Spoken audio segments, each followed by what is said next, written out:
I would like to introduce जैसा बताया गया मेरे बारे में. And no doubt, I have cleared the three important exams of this country. One is JEE, ITK, one is CAT, and the third is civil services. JEE में मेरा rank around 4000 था in the year 2003. CAT I qualified in 2008. I scored 99.1 percentile, but I was not much interested into the management side, so I declined and basically went to Delhi to prepare for civil services because for me it was very clear कि यही करना है और अगर ये नहीं तो फिर teaching. Only two things were in my mind, either IPS or teaching. And then later on I qualified civil services. My all India rank was 155 in the year 2011. So I am 2011 batch IPS officer of captain cadre, and for the last 2 years I am posted at SP Bogaro.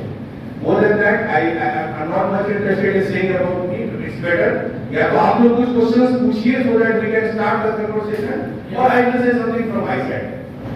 Good morning, sir. Good morning. Sir, my name is Vishesh Kumar.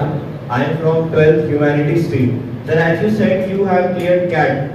Sir, I want to ask you how to prepare for CAT and how to clear CAT. This is the right question at the wrong time. मतलब आपके लिए अभी बहुत ज्यादा जरूरी इसलिए नहीं है because CAT आप लिखिएगा only when you complete graduation, right? Not after 12. But CAT में basically 3 sections हैं. In simple language एक maths है, एक reasoning है और एक English है. For me maths and reasoning चूंकि I personally feel starting से ही मेरा maths वगैरह काफी strong था, तो उसमें मुझे extra कुछ तैयारी करने की जरूरत नहीं पड़ी. I just joined one test series. Time Education एक कोचिंग है, आज भी I think now also it's very popular name, TIME, Time Education. मैंने उनके यहाँ टेस्ट सीरीज ज्वाइन किया था in the year 2008. I just join their test series. Maths reasoning क्योंकि देखिए maths is one subject which I feel आप रातों रात इंप्रूव नहीं कर सकते. I am not a teacher जो आपको हमेशा गुडी गुडी ही बोलूंगा. That's why I am saying my experience. Maths is not a subject which you can learn in 2 to 3 months. अगर आपका स्ट्रांग है तो है, नहीं है तो फिर बहुत मेहनत करना पड़ेगा स्ट्रॉन्ग करने के लिए. अनलाइक अदर सब्जेक्ट, जैसे मैं बताता हूं एग्जांपल देता हूं. We are from science background, engineering background, but UPSC का आप लोगों को पता होगा most of the syllabus is history, geography, civics, economics जो आप ह्यूमैनिटीज में पढ़ते हो. बट वो सब्जेक्ट ऐसा है कि आप कैच अप कर सकते हो. आपको अगर कोई फिजिक्स के स्टूडेंट को आप हिस्ट्री दीजिए पढ़ने, अगर उसको थोड़ा भी इंटरेस्ट है तो वो कैच कर लेगा. हिस्ट्री के स्टूडेंट्स को फिजिक्स दीजिएगा नहीं हो पाएगा. इसलिए नहीं हो पाएगा वो गैप इतना हो जाता है साइंस सब्जेक्ट में, गैप कवर करने. तो मैथ्स में आपको बहुत पहले से मेहनत करना होगा. If you feel you are weak, if you feel you are strong, तो फिर बहुत ज्यादा उसमें मेहनत करने की जरूरत नहीं. आप तो just join some test series for the practice. But अगर आपको लगता है कि यू कैन जज योरसेल्फ कि मैथ्स मेरा वीक है, तब तो आपको एक साल पहले से थोड़ा 9th 10th लेवल से एनसीईआरटी, आरएस अग्रवाल और आरडी शर्मा जो भी बुक दोनों में प्रेफर करते हैं, आप उससे कर सकते हो for strong foundation. Good morning, sir. Good morning. Myself, Rahul Kumar of class 12 from Commerce. What prompted you to become an IPS officer? See, till class 12 बहुत ज्यादा मुझे IPS का बहुत ज्यादा आइडिया नहीं था. But being from Bihar background, हम लोग भी बचपन से यूपीएससी, आईएएस, आईपीएस सुनते थे, बट बहुत ज्यादा नॉलेज नहीं था. फर्स्ट इंस्टेंस वाज कि मेरे फैमिली में एक रिलेटिव की, not relative, my own sister की शादी हुई थी. तो उनके कोई रिलेटिव थे जो उस समय डीआईजी थे, तो वो मैरिज में भी आए थे यूनिफॉर्म में. That was the year 1999. तो मैरिज में भी हुआ. तो यूनिफॉर्म फर्स्ट टाइम हम लोगों ने बहुत क्लोजली देखा और इतना स्टार लगा हुआ, आईपीएस लिखा हुआ. उस एज में 9th 10th की, I was in class 10, 9th 10th के एज में आपको ये सब चीज बहुत अट्रैक्ट करता है जो दिखता है. एक तो वो रीजन था, मुझे लगा कि ये बड़ा बढ़िया जॉब है, यही करेंगे. बट वो एक फैंटेसी होता है, that is not a reality. फिर 12th के बाद जब मैं कॉलेज गया था, I went to college to do my engineering, तो एक वहां पे एक माहौल था कि civil services is one of the best career. और थोड़ा सा मुझे एक इंक्लिनेशन था पर्सनल, चाहे वो आर्मी हो या पैरामिलिट्री हो या पुलिस हो, मतलब एक मेरा नेचुरल इंक्लिनेशन था कि rather than civil job I will prefer uniform service. तो यही दो तीन, कोई ऐसा बहुत बड़ा फिल्मी रीजन नहीं था मेरे पास. जैसे बहुत लोग बोलते हैं सर घर में ये था, बहुत प्रोफेसर, कोई प्रॉब्लम नहीं था. Everything was very fine. It was very genuine and natural reason. एक तो जो मैंने शुरू में कि IPS बहुत, in fact one of my friend who was my roommate, I give credit कि वो बहुत हम लोग को रेगुलर मोटिवेट किया मुझे, और यही दो तीन छोटे छोटे रीजंस के कारण मुझे लगा कि IPS is one of the best service. But इसमें है क्या, इन सब चीज से आप बन नहीं सकते हो, मतलब ये सब एक चीज होता है, बट जब आप उतरते हो मैदान में, जब आप तैयारी करते हो सिविल सर्विसेज, इट्स लाइक वो सागर है। अगर आप लोग कोई सिलेबस करके उसका देखिएगा, अभी मैं एडवाइस करूंगा अभी देखने के लिए, तो अपने आप में एक सागर है। आपको हिस्ट्री पढ़ना है, ज्योग्राफी पढ़ना है, आपको जो पॉलिटिकल साइंस पढ़ना है, आपको सारा करंट अफेयर पढ़ना है, अपना ऑप्शनल पढ़ना है, तो it needs immense hard work. तो वो सारा क्योंकि शुरू से था, academically I was okay, always good, तो मुझे कभी कोई ऐसा पढ़ने में दिक्कत नहीं। तो ये दो Good morning, sir. Myself Shreya from Humanities. As I'm student of Humanities, I want to ask you that if I want to do civil services in future, which subject will be more beneficial after 12th? 1 minute का आपको pattern बता दूं। Civil services में पहले 2 subject होते थे जिसको optional हम लोग बोलते थे। मेरे समय में 2 ऑप्शनल होता था, तो मेरा ऑप्शनल था physics and public administration. Public administration is humanities paper. अब 2013 से और पैटर्न चेंज हुए हैं, अब आपको एक ही ऑप्शनल लेना होता है। You can take any optional, humanities में ले सकते हैं, साइंस में ले सकते हैं, इंजीनियरिंग में ले सकते हैं और बाकी। अगर एक बहुत बड़ा, मतलब एक चीज बता दूं, no one should be offended, एक बहुत बड़ा मिसकंसेप्शन है कि हमको आईएएस बनना है तो मैं ह्यूमैनिटीज लूंगा। It has nothing to do like that. अगर आप रेशियो देखिएगा तो सिविल सर्विसेज में मोर देन 70% इंजीनियर्स आते हैं। अगर आप वो फैक्चुअल इंफॉर्मेशन लीजिए, मैंने देखिए मैं एक चीज शुरू में ही बोला, जो पहले बच्चे ने क्वेश्चन पूछा, ह्यूमैनिटीज जो सब्जेक्ट है, अगर आप सीरियस स्टूडेंट हैं किसी भी बैकग्राउंड के, इफ यू आर सीरियस और आप 2 साल टाइम देते हैं, तो आप उसको अच्छे से कर सकते हैं। मेरा एग्जांपल है कि मैं इंजीनियर हूं, टेक्निकल बैकग्राउंड से हूं, मेरा कोई हिस्ट्री ज्योग्राफी का बहुत एक्सपीरियंस नहीं था, बट मैं दिल्ली में रहा, मैंने तैयारी किया है, स्कोर वेरी गुड मार्क्स। तो बहुत ज्यादा उससे फर्क नहीं पड़ता है कि आप स्ट्रीम कौन सा लेते हो, किस कॉलेज से पढ़ते हो, फर्क सिर्फ ये पड़ता है कि एक्चुअल में आप कितने कमिटेड हो, नॉट फॉर द पब्लिक। मतलब ये होता है यूपीएससी में, बहुत लोग की तैयारी कर रहा हूं आईएएस का, इसी में उनको प्रेशर मिलता है ये बोलने में, but this all things are very peripheral चीज है। आप कितने कमिटेड हो गोल के प्रति, अगर आप हो तो आप ह्यूमैनिटीज पढ़ो, कॉमर्स पढ़ो, साइंस पढ़ो, इंजीनियरिंग पढ़ो, इसका कोई रिलेवेंस नहीं। अगर आप सीरियस हो, कमिटेड स्टूडेंट हो, तो यू विल क्रैक। ठीक है, You join the SL. So मैं पूछना चाहता हूँ स्पेशल कोर्सेज, स्पेशल कोर्सेज में तो मैं पूछना चाहता हूँ कि एसएसबी इंटरव्यू, क्योंकि वो भी यूपीएससी कंडक्ट कराती है, उसको क्वालिफाई करने का क्या तरीका होता है? देखिए, एक मतलब बेसिकली आप आर्मी में जाना चाहते हैं, ठीक है, आर्मी में मतलब एक तो हुआ आर्मी प्रॉपर हो गया और एक होता है पैरामिलिट्री, ठीक है।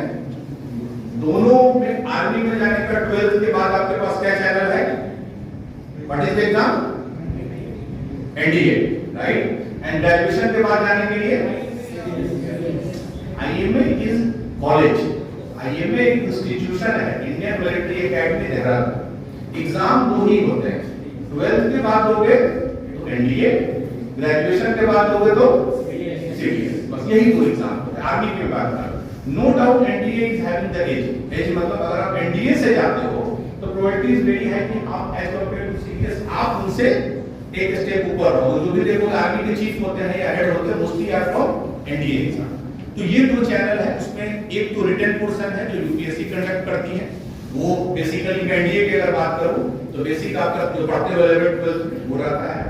एसएसबी जो है that is the real test for army. NDA written test is not so difficult, but the real difficult जो आपने बोला एसएसबी, उसके लिए कोई आपको स्पेशलाइज्ड पर्सन ही गाइड कर सकता है who has gone through that phase. There are many coaching, there are many academy जो 2 दिन 4 दिन 10 दिन का आपको ट्रेनिंग और कोर्स करवाती है, क्योंकि उसमें बड़ा मेंटल टेस्ट बहुत ज्यादा है। जो मेरे फ्रेंड्स आर्मी में हैं, मतलब एसएसबी में सिर्फ आपको पढ़ाई लिखाई का चीज नहीं है, वो आपका मेंटल स्टेमिना, कितना पेशेंस है, कितना करेज है, तो ये सब चीज आप 1-2 दिन में डेवलप नहीं कर सकते। So it's better कि उसका आंसर आप किसी ऐसे एक्सपर्ट से, एनडीए का मैं बता दूंगा, रिटन सारा बता दूंगा, पर मुझसे एसएसबी का पूछिएगा बिकॉज़ मेरा एक्सपीरियंस उसका नहीं है। But as far as I know बहुत ही टफ टेस्ट है, उसके लिए आपको या तो कोई ऐसे एकेडमी को ज्वाइन करना होगा, 1-2 महीने का कोर्स कराते हैं, या कोई ऐसे कैंडिडेट से बात करना होगा जो वो पेज क्रॉस कर चुके हैं। But if you are really interested in Indian Army, then after 12th you should appear for NDA exam. Thank you, sir. Next question. I want to ask a question that how to overcome from our examination pressure. अभी जैसे आप किस class में हैं? Class कौन सा बोला? 12th 12th में गए हैं या 12th का बोर्ड दीजिएगा? बोर्ड पे अच्छा, इस बार बोर्ड। तो बैकग्राउंड सब्जेक्ट क्या है? ह्यूमैनिटीज। तो एग्जामिनेशन जो आप प्रेशर बता रहे हैं वो दैट इज ऐसा नहीं है कि मैं यहाँ हूँ तो मेरे पास कोई गोल्डन उसका आंसर है। जिस पेज में अभी आप हो, हम लोग भी उस पेज में थे, और 10 साल बाद हो सकता है आप भी कहीं इस जगह आके बहुत आराम से भाषण दीजिएगा। बट जो रोल स्टूडेंट जो फेस करता है प्रेशर, वो उसका कोई मतलब सॉल्यूशन नहीं है। I can only say something to minimise. ठीक है, ये कोई अगर बोल दे कि I have seen many teachers, अरे प्रेशर मत लो, प्रेशर आपको ऐसा प्लान करके नहीं लेते हो। एग्जाम आएगा, प्रेशर आएगा ही आएगा। आप आईआईटी का एग्जाम लो, चाहे 12th का दीजिए, कोई भी दीजिए। बट अगर देखिए normally if you are prepared well, अगर आपने लास्ट 1-2 साल से अच्छे से पढ़ाई किया है, ऐसा नहीं कि सिर्फ 1 महीने के लिए छोड़ के रखा, तो नॉर्मली उतना प्रेशर फील नहीं होना चाहिए। नंबर 1। नंबर 2, इन कॉम्पिटिटिव एग्जाम लाइक बोर्ड आप ये फील करो कि अगर आपको एग्जाम देना है तो 5 लाख बच्चे को और भी देना है। जो आपके लिए कंडीशन है वही बाहर वालों के लिए कंडीशन है। नॉर्मली भी अज्यूम कि हमारी तैयारी अच्छी नहीं है, ये कॉमन मिसकंसेप्शन है। तो बिलीव मी 19-20 रहता है, कोई परफेक्ट नहीं है कि आप जो सबसे टॉपर है उससे भी पूछिएगा तो हो सकता है जो सबसे टॉपर है वो ज्यादा प्रेशर है, तो इसके प्रेशर में है तो उसको इसका चिंता है कि भाई मेरा रैंक फर्स्ट से सेकंड ना हो जाए, तो थोड़ा मिनिमम प्रेशर रहेगा ही। बट अगर if you are taking good care of health, if you have good social connection, उस चीज को मैं बहुत प्रायोरिटाइज करता हूं पर्सनली कि जो आपका सोशल कनेक्शन बहुत जरूरी है। ऐसा नहीं हो कि आप आइसोलेशन में रह रहे हो, तो आजकल बच्चे बहुत प्रेफर करते हैं। तो आप अगर if you have good company, good family background, और आपने हेल्थ पे ध्यान दीजिए और रेगुलर 6-6 घंटा पढ़िएगा, तो मुझे नहीं लगता प्रेशर कहीं बिल्डअप हो। और कुछ प्रेशर जो है बहुत क्वालिटी पे जो होना चाहिए। कैजुअल स्टूडेंट मुझे मेरे हिसाब से सही स्टूडेंट नहीं होते हैं। ठीक है, आपको अगर 5% भी प्रेशर नहीं है तो personally I don't endorse that. आप जब इतनी मेहनत कर रहे हो, इतना एग्जाम की तैयारी कर रहे हो और ये जो नया है कुछ वर्ड है हाँ बहुत चिल है, वो नहीं पॉसिबल है। या तो आप झूठ बोल रहे हो या आप एक्सट्रीम प्रेशर में। जो ये प्रिटेंड करता है मैं बहुत कूल हूं, उसका कोई रीजन है, या तो आपको मतलब नहीं है कि एग्जाम अच्छा हो या खराब, या आप मोर देन रिक्वायर्ड प्रेशर में। तो थोड़ा प्रेशर है, इट्स जस्टिफाइड, ज्यादा नहीं हो, इसी के लिए मैं बोल रहा हूं take good care of health. Number 1, खास करके जो स्लीपिंग पैटर्न है वो अच्छे से होना चाहिए, गुड सोशल इक्वेशन, और रेगुलर आप पढ़ते रहिए तो प्रेशर बहुत ज्यादा बिल्डअप नहीं। Thank you, sir. I'm Rajnandini of class 10. I would like to ask, what was the problems you faced after becoming IPS officer? You are in class 10. Yes, sir. Major मैं पिछले 11 साल से I in service, for the last 11 years I am into IPS. तो ऐसा कोई major issue तो I have never faced. मैंने personally मुझे कोई ऐसा बहुत बड़ा या कोई major issue, part and parcel of job, but no doubt police है तो पुलिस जॉब में stress is again very natural. ठीक है, आप and this was my choice, किसी ने मुझे फोर्सफुली आईपीएस नहीं बनाया। आई appeared for exam, I got into IPS. 2-3 चीजें हैं, एक तो थोड़ा सा रूटीन इतना हॉट रहता है कि आपको अपने पर्सनल, जैसे मैं अभी यहाँ पे मुझे बहुत मन होता है बच्चों के साथ पढ़ाने का। For in the last 15 minutes मेरे फोन पे 8-9 फोन आ चुके हैं, तो मेरे लिए बहुत टफ होता है कि मैं काम को और पर्सनल चीज को भी बैलेंस करूं। एक ये मेरे हिसाब से इंपॉर्टेंट है आप लोग के लिए जो फील्ड में पोस्टेड। बाकी ऐसा कोई मेजर इशू नहीं है, बिकॉज आई पर्सनली फील मेरा जो नेचर है, I am very social in nature, I have good friend circle, good relative circle, तो वो प्रेशर और स्ट्रेस जो है वो ईज आउट हो जाता है। अगर आप अच्छे सर्कल में हो तो मुझे लगता है कहीं ना कहीं it helps you in releasing the ये तरह का स्टूडेंट तो क्वालिफाई करते हैं। मुझे जानना ये है सर, जो टॉप 10 स्टूडेंट्स जो होते हैं उनकी मैं बात नहीं कर रहा, आपकी तरह का स्टूडेंट को मैं बात, हम चाहते हैं हमारे एवरेज स्टूडेंट का क्या वो कर सकते हैं कि नहीं, और अगर कर सकते तो वो क्या चीज होना चाहिए जिससे कि वो इस सपने को साकार कर सके। मुझे लगता है अगर आप मुझसे पूछिए average student have always better probability than very जो so called 5-10% वाले बच्चे हैं। इसलिए बता रहा हूँ, सुन लीजिए।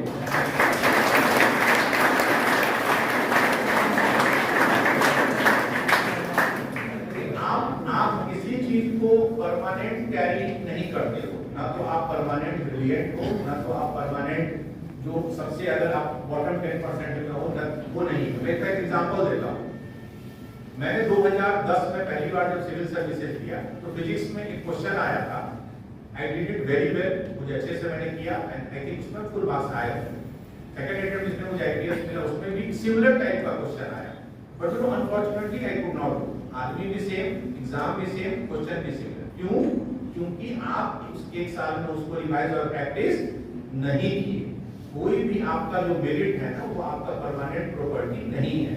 आप बहुत तेज हैं तो जब तक उसको आप कंटिन्यू नहीं रखिएगा, जब तक आप उसको मेंटेन नहीं रखिएगा, वो आपको परमानेंट पे नहीं करेगा। नंबर 1। तो फर्स्ट थिंग आपने पूछा क्या होना चाहिए, तो फर्स्ट थिंग होना चाहिए कंसिस्टेंसी। चाहे आप तेज हो, एवरेज हो, कमजोर हो, कंसिस्टेंसी मींस हमको रेगुलर पढ़ना। ये नहीं कि हम इतने तेज हैं कि हम 5 पूछ के बैठेंगे तो आईटी कर जाएंगे और for that matter any exam, ऐसा नहीं। This is called over confidence, जो किसी में नहीं होना चाहिए। नंबर 2। तो सबके लिए बहुत जरूरी है कंसिस्टेंसी। दूसरा चीज जो एक चीज है कि कोई भी एग्जाम के लिए 2-3 मैं टीचिंग एक्सपीरियंस से ये चीज बता रहा हूं, 2-3 चीज बहुत इंपॉर्टेंट है। सबसे पहला है रिवीजन। रीडिंग ह्यूमैनिटीज में अगर आप हिस्ट्री में बहुत मन लग रहा है, अच्छी बात, आपको मन लग रहा है, आप उसको उतना पढ़ना पड़ेगा। जितने भी आपके सब्जेक्ट्स हैं आपको उसको इक्वल वेटेज देना है सभी को। ये नहीं किसी से बहुत ज्यादा प्रेम और किसी से बहुत ज्यादा नफरत नहीं करना है। Sir, how we self motivated every time every second for our game. बराबर Aim go. ठीक है, ये बहुत जेनरिक और बहुत रेलेवेंट क्वेश्चन है। खास करके जब 11th-12th में मैं था तो मुझे कोई ऐसा बहुत ज्यादा फील नहीं हुआ, डिमोटिवेटेड नहीं हुआ था।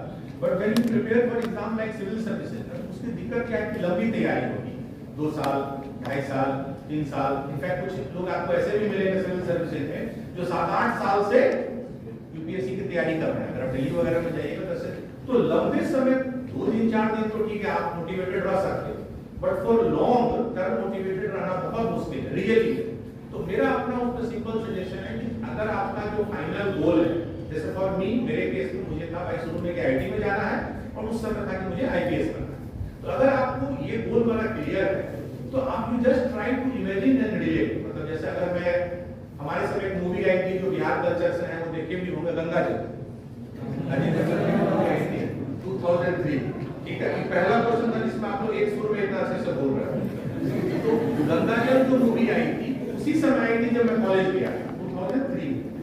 अब हम लोग हॉस्टल में, आप लोग भी 12th के बाद कॉलेज में देखो तो हॉस्टल लाइफ, तो हम लोग क्या करते थे, छोटा सा टीवी रेंट पे लिए थे। एनआईटी कालीकट से मैंने बीटेक किया है, एनआईटी कालीकट केरला। टीवी लिए थे रेंट पे, और वो मूवी हम लोग होता है ना वो लूप में 10 बार 15 बार 2-3 दिन तक देखते रहे हम लोग 6-7 जो फ्रेंड्स हैं। तो इतनी बार वो देखे तो उसकी मन में वो एकदम चिपक गया कि ऐसा बनना है। मैं एग्जांपल दे रहा हूँ। तो जब आप अपने गोल को अपने से रिलेट कर लोगे, सपोज किसी को साइंटिस्ट बनना है, वो इमेजिन करने लगेगा कि नहीं मैं साइंटिस्ट बनना है, साइंटिस्ट बनूंगा, बन के ये करूंगा, बहुत चांस है कि आप डिमोटिवेटेड नहीं होंगे। सिर्फ एक प्लेन वे में, मोनोटोनस वे में पढ़ते रहिएगा तो इट्स वेरी नेचुरल कि हर आदमी डिमोटिवेटेड होता है। We all are human being, we have our limitation. Sir, I have the question that अगर किसी का मेंस क्लियर नहीं हो पाता है तो उसके बाद ईयर ड्रॉप करना सही डिसीजन होगा स्टूडेंट के लिए? मैं 3-4 एग्जाम बता रहा हूँ जो बहुत इंपॉर्टेंट है और बढ़िया है। एक सबसे पूछे तो माय पर्सनल फेवरेट, जो one of the toughest exam in the country है, दैट इज आईएसआई। आईएसआई तो पाकिस्तान वाला नहीं, आईएसआई इंडियन स्टैटिस्टिकल इंस्टीट्यूट। कहाँ पे है वो? कोलकाता एंड बेंगलोर, 2 जगह। बट उसमें सिर्फ मैथ्स की पढ़ाई होती है, ओनली एंड ओनली मैथ्स। तो जिसको बड़ा इंटरेस्ट है उस सब्जेक्ट में, और सिर्फ वैकेंसी 50 है, पूरे कंट्री में 50 वैकेंसी। चलिए, उसके बाद एक बहुत popular exam, I don't know वो आप लोग सुनते हो, बिटसेट। बिटसेट किस कॉलेज के लिए है? बिट्स पिलानी। बिट्स पिलानी का आप लोग नाम नहीं सुना है? इट्स सरप्राइजिंग, मतलब it's as good as IIT, और बहुत पहले से बहुत पॉपुलर। उसके लिए एग्जाम है बिटसेट। उसके अलावा भी बहुत सारे एग्जाम है, जैसे वीआईटी बी फॉर विक्ट्री। कौन सा एग्जाम है वो? Vellore institute of technology. फिर और है कॉमेट। कॉमेट कहाँ की है? कर्नाटक। तो व्हाट आई मीन, अगर आपका जेईई में हो जाता है, आपका एनआईटी में हो गया, अच्छी बात है, एडवांस हो गया तो और अच्छी बात है।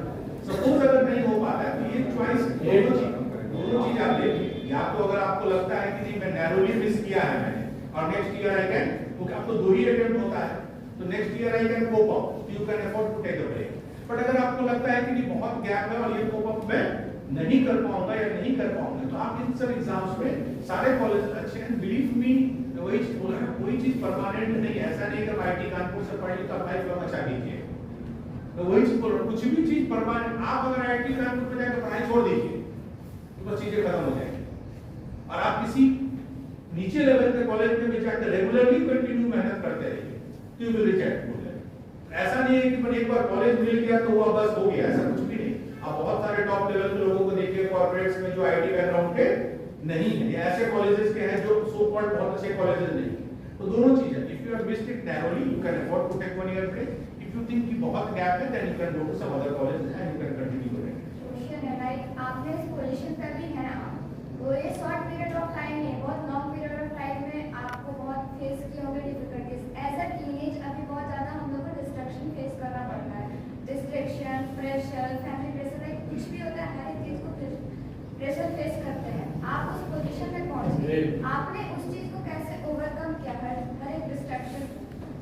ये मुझसे पूछिए तो आपका जो जनरेशन है, आपको मैं अगर नेक्स्ट जनरेशन मान, मेरा माई एज इज 36, आप लोग 15-16 साल के हो गए, तो 20 साल का गैप है, तो मैं नेक्स्ट जनरेशन मान। बाकी जो चीज बोला ना वो सारा प्रेशर हमारे साथ है, और हमसे जो 20 साल पहले है उनके हाथ है। Family pressure, peer pressure, competition. एक चीज है जो आई फुल्ली एग्री, जिस युग में आप लोग हैं उसमें हम लोग बहुत रिलैक्स हो गए थे, that was the mobile phone. ठीक है, वी वर वेरी लकी कि वो ऑप्शन ही बर्बाद होने का हम लोग के पास नहीं था।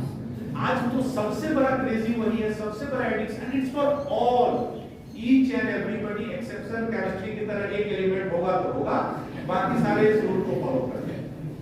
मेरे बच्चे हैं, बहुत छोटे हैं, बड़ी बेटी है 7 साल की है, उसके बाद बड़ी बेटी के बाद ट्विंस हैं, ट्विंस में एक बेटा है एक बेटी, ठीक है। तीनों बच्चे, मतलब हम लोग जो कि वी पर्सनली बिलीव कि हम लोग स्ट्रिक्ट पेरेंट्स हैं, तब भी किसी तरह 1.5-2 घंटा तो वो लोग जुगाड़ लगा के फोन हम लोग से छीन ही लेते हैं। तो मोबाइल फोन इज वन, जो कि I feel we are very strict, तब ऐसा है। तो mobile phone is one thing जो सबसे बड़ा डिस्ट्रैक्शन है। अगर उसको आपने ऑप्टिमल, मैं ये तो नहीं बोलूंगा बैन कर दीजिए, बंद कर दीजिए, बिकॉज फिर बहुत बच्चे जस्टिफाई करने लगते हैं बहुत जरूरी है कोविड के टाइम में। आई ऑल्सो नो कितना जरूरी है, कितना नहीं वो मुझे भी पता है। तो जितना जरूरी है उतना यूज कीजिए, तो इट्स वेरी गुड, अदरवाइज कोई लिमिट नहीं। मैं एग्जांपल दे रहा हूं, कभी मुझे अगर मन करता है किसी दिन छुट्टी के दिन पढ़ने का, suppose I have 2 choice, book निकाला पढ़ने लगा, बड़ा मजा आता है, कभी मैं डिस्ट्रैक्ट नहीं फील करता हूं। द मोमेंट आई फील कि इस टॉपिक को YouTube पे पढ़ते हैं, सपोज होता है कि 1-1.5 घंटा तक उस टॉपिक के अलावा सब कुछ हम लोग पढ़ लेते हैं, फिर लगता है YouTube तो हम चलाएं तो वो पढ़ने के लिए, बिकॉज उसमें इतना इमेंस आपको इंफॉर्मेशन है, इमेंस लिंक है। आपको सपोज एल्डिहाइड पढ़ना है, एग्जांपल पढ़ाई की चीज बात कर रहा हूं, आप अभी YouTube पे सर्च कीजिए एल्डिहाइड पर या कैनिजेरो रिएक्शन, जो केमिस्ट्री वाले हैं अपने समझेंगे, आपको नहीं कुछ तो उसमें 10,000 ये मिल जाएगा, पहला खोलिए, फिर उसके बाद 10,000 लिंक मिलेगा। अल्टीमेटली उससे अच्छा है आप कोई भी या तो एक चैनल या एक टेक्स्ट बुक से पढ़िए, दैट विल रियली हेल्प। तो ये डिस्ट्रैक्शन है, फुल्ली एग्री, आपके जनरेशन है, उससे आपको कोप अप करना है, आपको डिस्टेंस बनाना है, एक ऑप्टिमम डिस्टेंस। बंद भी तो आप नहीं कर सकता है, फुल्ली एग्री। ऊपर से कोविड के टाइम में तो वही एक ऑप्शन भी था आप लोगों के पास पढ़ने के लिए, तो जितना जरूरत है उसको पढ़िए। बाकी जो आपने प्रेशर की बात की वो आज भी है, 100 साल पहले भी था, 100 साल बाद भी रहेगा। ओनली थिंग थोड़ा हो गया, डिफरेंस क्या हो गया, ड्यू टू गैजेट बच्चे थोड़े से ज्यादा सेंसिटिव हो गए हैं, क्योंकि man to man, woman to woman, person to person interaction घटते जा रहा है। We are interacting more with the machine. तो द मोमेंट आप मशीन से इंटरेक्ट कीजिएगा तो आप भी मशीन के तरह ही हो जाइएगा। आई डोंट थिंक आजकल मतलब हम लोग देखते हैं बच्चे को कि चलिए आपका स्कूल बड़ा होगा, फैसिलिटी आप खेल लेते हो, मतलब साथ में खेलने का कल्चर, फैमिली के साथ टाइम स्पेंड करने का कल्चर, ये सब विलुप्त होते जा रहे हैं। Good morning, so standard 10. Question is कि what was the turning point in your life and do you believe in smart work or hard work? ऐसा कोई स्पेसिफिक अगर मुझसे पूछिए, जब मैं इंजीनियरिंग की तैयारी कर रहा था तो माय ब्रदर, मेरे एल्डर ब्रदर है, ही वाज इनटू इंजीनियरिंग, तो बड़ा नेचुरल था कि उसके बाद होता है ना कि बाप का बिजनेस बेटा संभालेगा वाली बात, तो मुझे भी वही चीज समझ में आया, करना तो इंजीनियरिंग। बट मैंने I was preparing for civil services, तो मैंने 2-3 टर्निंग पॉइंट बताया। एक तो बताया मेरे जो रिलेटिव थे, मैं आई सॉ, मतलब आज भी वो मेरे इंप्रेशन है। जिस दिन मैंने उनको, ही वाज इन एनएसजी, एक यूनिट होती है एनएसजी, नेशनल सिक्योरिटी गार्ड, उसमें वो डीआईजी है, तो उनका ड्रेस होता है, एनएसजी का जो ड्रेस होता है ना वो ब्लैक होता है।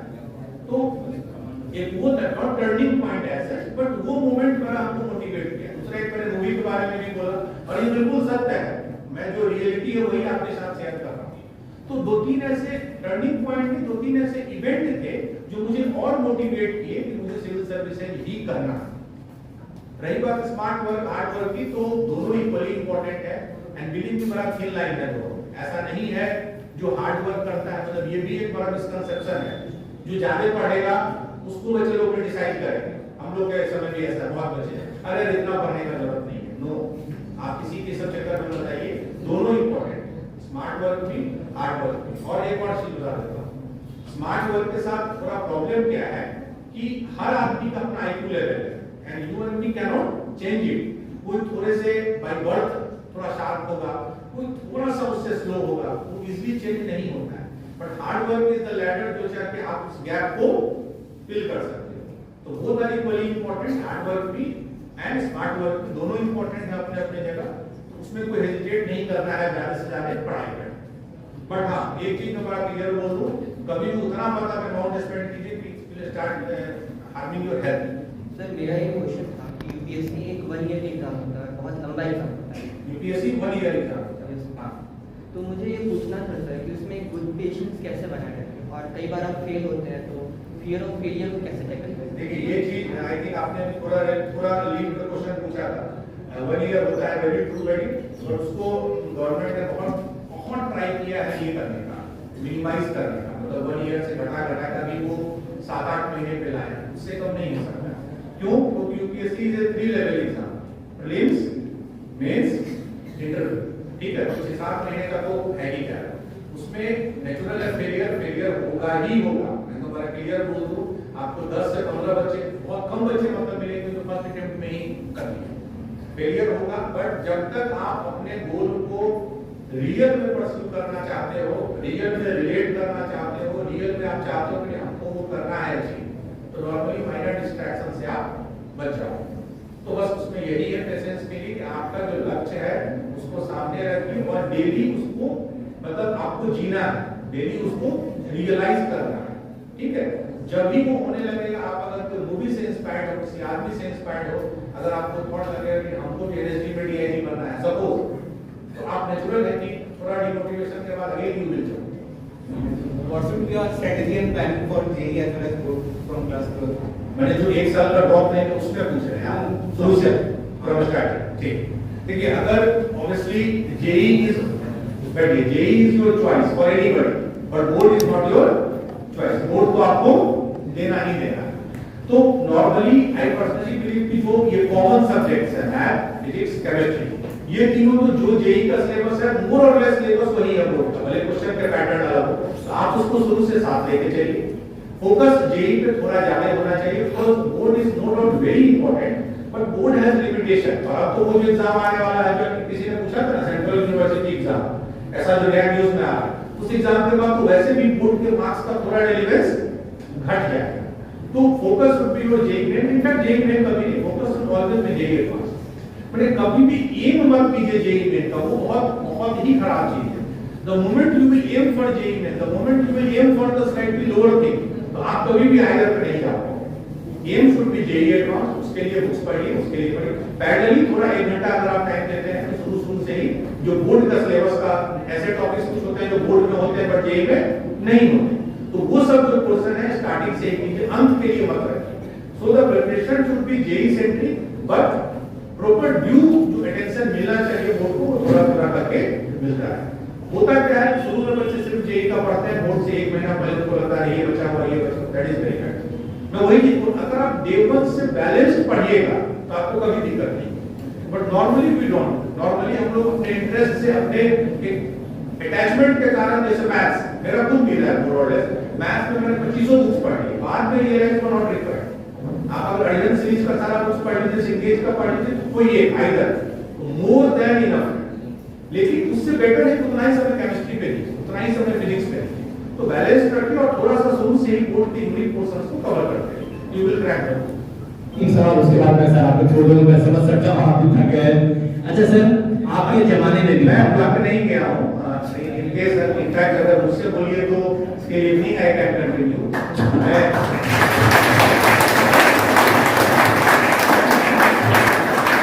मैं आपको एक फैक्ट बता दूं, जब मैं सिविल सर्विसेज के लिए पढ़ाता था, तैयारी की बात नहीं है, जब मैं पढ़ाता था मुझे लगा मुखर्जी नगर, वहाँ एक सिनेमा हॉल है बत्रा, आप लोग नहीं जानते होंगे बत्रा सिनेमा हॉल। तो नॉर्मली एक सिनेमा हॉल में कैपेसिटी कितने होती है बैठने के लोगों की? लगभग आजकल के जमाने का पीवीआर नहीं, पिछले जमाने का टिपिकल 500 से 600, ठीक है। शाम में उस बत्रा में सिनेमा हॉल चलता, मूवी चलती थी और उसी बत्रा सिनेमा हॉल में मॉर्निंग में मेरी क्लास होती थी। तो मैं 600 बच्चे को 3 घंटे 4 घंटे मुझे पढ़ाने का अच्छा खासा अनुभव है, तो मैं थका नहीं। In fact I am enjoying it. Only thing is that I have limitation, Friday is working day, तो मुझे ऑफिस जाना है, अदरवाइज मुझे कोई थकावट नहीं है। I can continue for 3-4 hours. Sir एक अंतिम सा प्रश्न है। आप मैथिल हैं और होता है नॉर्मली ये है कि उस साइड में जितने लोग होते हैं उनके गार्जियंस उन लोगों को प्रेशर देते हैं, आप ये नहीं पढ़े, अरे मैं शुरू से बोल रहा था ये लड़का कुछ नहीं करेगा, यहाँ नहीं किया, फिर उसको बोल रहे थे मैं साइंस रखूं, देखिए आईआईटी करने के बाद इसने छोड़ दिया नौकरी। इस तरह का तमाम आपके ऊपर भी आया होगा, क्या आप भी ऐसा मतलब ये करते हैं अपने बच्चों पे ऐसा करेंगे, या आप उसको कैसे, या आप बोलेंगे नहीं भाई हम अपने कोर्स ऑफ एक्शंस को ये करेंगे? आप दोनों चीजें, मतलब नो डाउट आपने जो मैं चूंकि मिथिला का रहने वाला हूं, बट आई थिंक मोस्ट कमोबेश ये प्रॉब्लम और ये इशू हर जगह है। Parents have their own expectation, kids have their own ambition, जहां दोनों मैच कर गया बहुत अच्छी बात है। But things are changing. हमारे समय या हमारे जो पेरेंट्स हैं उनका जो एक वे ऑफ डिलीवरी थिंग्स का डिफरेंट। आजकल हम लोग बड़े पेरेंट्स, आजकल हम लोग उतने स्ट्रिक्ट है ही नहीं। पता चला आज और बच्चे भी उतना ओबीडिएंट नहीं, टू बी वेरी फ्रैंक, ठीक है। मैं पर्सनली हमारे समय या उससे 10 साल पहले के टीचर जो बोल देता था उस पर क्वेश्चन नहीं होता, बट अब बच्चे इतने इंफॉर्मेशन से घिरे हुए हैं ना, उनको लगता है कि I have the authority to question each and everybody. तो अब अगर आप कुछ बोलिएगा तो 10 बच्चे बोल देते हैं सर आप गलत बोल रहे हैं। हमारे समय किसी की हिम्मत नहीं थी, भले आप गलत बोले या सही बोले सेकेंडरी, बच्चे can not afford to ask मतलब क्वेश्चन पूछ सकते हो, टीचर को नहीं आप नीचे दिखा सकते। बट वो एक पैराडाइम शिफ्ट है, कोई बोकारो झारखंड इंडिया की बात नहीं है, सभी जगह है। तो थोड़ा सा पेरेंट्स को भी ये अपने आप को फ्लेक्सिबल बनाना होगा कि भाई आप बच्चे के बिजनेस को देखिए, और दूसरा बच्चे को भी थोड़ा सा समझना होगा कि जो आदमी 40 साल 50 साल के बाद बोल रहा है उसकी बात में जरूर वेटेज होगा। सम टाइम आपको कोई कुछ बोल दिया, सपोज किया सिंगिंग अच्छा कैरियर है, आप नेक्स्ट डे गिटार बजाने लगे, वैसा नहीं होता है। अगर कोई आपको बता रहा है 40-50 साल का, उसने दुनिया आपसे दोगुना देखी है, तो ट्रस्ट नहीं। उस समय आपके एज के कारण नेचुरल है, हम लोग भी 15-16 साल के थे, टीनेज में थे, तो लगता था नहीं यार सुन लिए जो देख लिए वही सही। तो थोड़ा सबको इसमें फ्लेक्सिबल होना पड़ेगा, हो भी रहा है पेरेंट्स भी। अब तो बच्चे को ऐसे ऐसे कैरियर बनाने के लिए पेरेंट्स अलाउ कर रहे हैं, तो हम लोग अगर बोलते अपने घर में तो फिर इतनी बार पट्टी बतानी। और हम लोग के ऊपर वाले जनरेशन तो वो कैरियर चुने भी नहीं। अब तो हमारे बच्चे ऐसे ऐसे फील्ड में कैरियर बनाते हैं कि आप इमेजिन नहीं करते, तो ऑप्शंस नहीं है। आजकल के बच्चे कुकिंग में कैरियर बनाएंगे, पेंटिंग में, अगर हम लोग बोलते घर में कि पेंटिंग में कैरियर बनना है तो हम लोग का पेंट बन जाता है। ये रियलिटी, तो ये नेचुरल चेंजिंग है, पूरे वर्ल्ड में हो रहा है। बच्चे नए नए चीज सीख रहे हैं एंड इट्स गुड, पर थोड़ा सा दोनों चीज, आप लोग यहाँ पेरेंट्स नहीं है तो बच्चे को नहीं बोल सकते हैं। इस चीज को समझिए कि अगर कोई ओल्ड एज आदमी, अनुभवी आदमी बोल रहा है, उस समय आपको नहीं लगेगा, उसने दुनिया आपसे ज्यादा देखी है, और इस एज में आप दुनिया सिर्फ आप ही देखते हो, उन्होंने आपसे ज्यादा दुनिया डाउन देखी है। तो जो डाउन देखता है तो वो ज्यादा चीजों को एप्रिशिएट करता है। उनकी बात भी सुनिए, और आपको लगता है आपका कुछ पॉइंट है तो आप उनसे डिस्कस कीजिए, and then reach to some.